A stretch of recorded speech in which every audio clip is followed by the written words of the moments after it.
कारगिल युद्ध के नायक महावीर चक्र विजेता कर्नल सोनम वांगचुक अब हमारे बीच नहीं रहे। उनके निधन से देश ने एक सच्चा योद्धा और प्रेरणादायक व्यक्तित्व को खो दिया।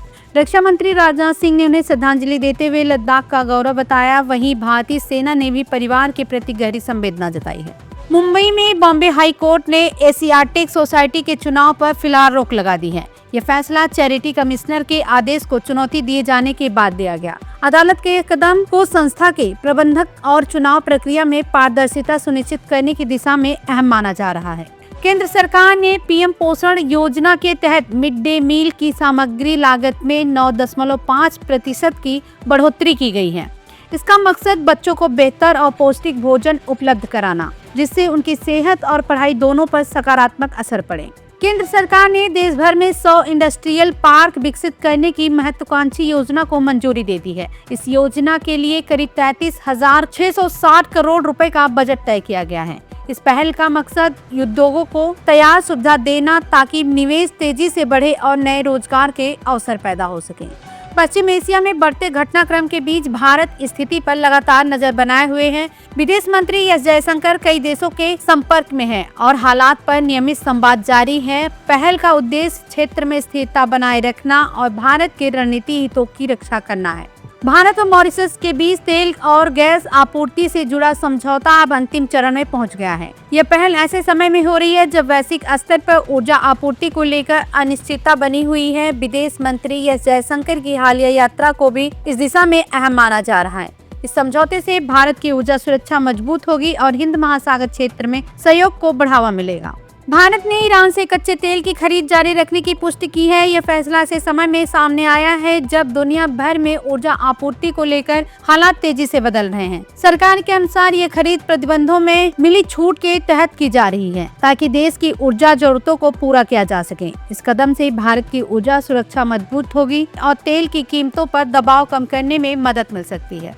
पाकिस्तान के रक्षा मंत्री ख्वाजा आसिफ द्वारा इजराइल को कैंसर और मानवता के लिए अभिशाप बताने वाले बयान पर इजराइल के प्रधानमंत्री बेंजामिन नेतन्याहू ने कड़ी प्रतिक्रिया दी है। वहीं इजराइल के पीएमओ ने साफ कहा कि उनके विनाश की बात करने वाला देश कभी भी शांति का निष्पक्ष मध्यस्थ नहीं हो सकता। इस तीखी प्रतिक्रिया ने पाकिस्तान की नीयत पर गंभीर सवाल खड़े कर दिए हैं। ये घटनाक्रम ऐसे समय में सामने आया है जब इस्लामाबाद में अहम अंतर्राष्ट्रीय वार्ताएं चल रही हैं, जिससे क्षेत्रीय कूटनीति माहौल और संवेदनशील हो गया है। विशेषज्ञों का मानना है कि इस तरह के बयान और प्रतिक्रियाएं पश्चिम एशिया में पहले से मौजूद तनाव को और बढ़ा सकती है।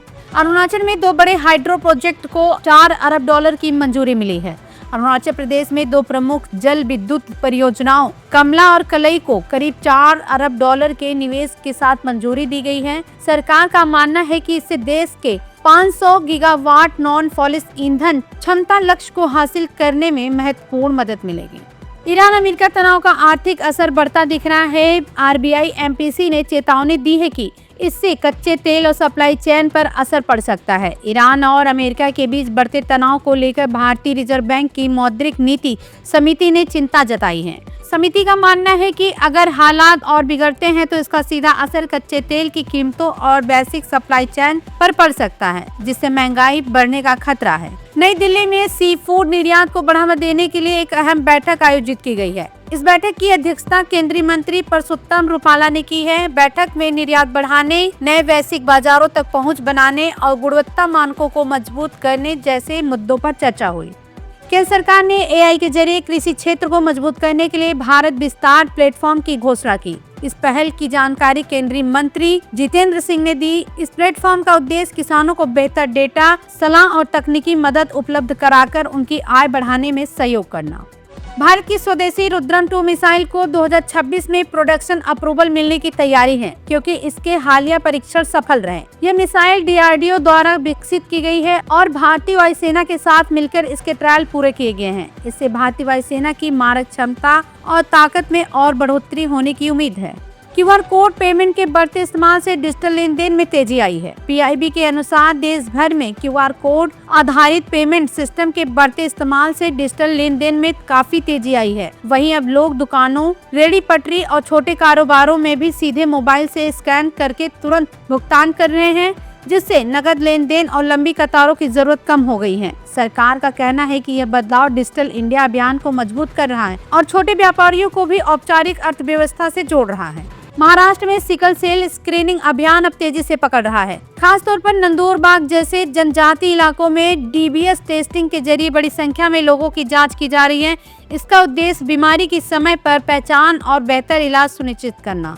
आईसीसी वर्ल्ड टेस्ट चैंपियन को और व्यापक बनाने की दिशा में विचार कर रहा है। इसके तहत टीमों की संख्या बढ़ाकर 12 करने का प्रस्ताव सामने आया है।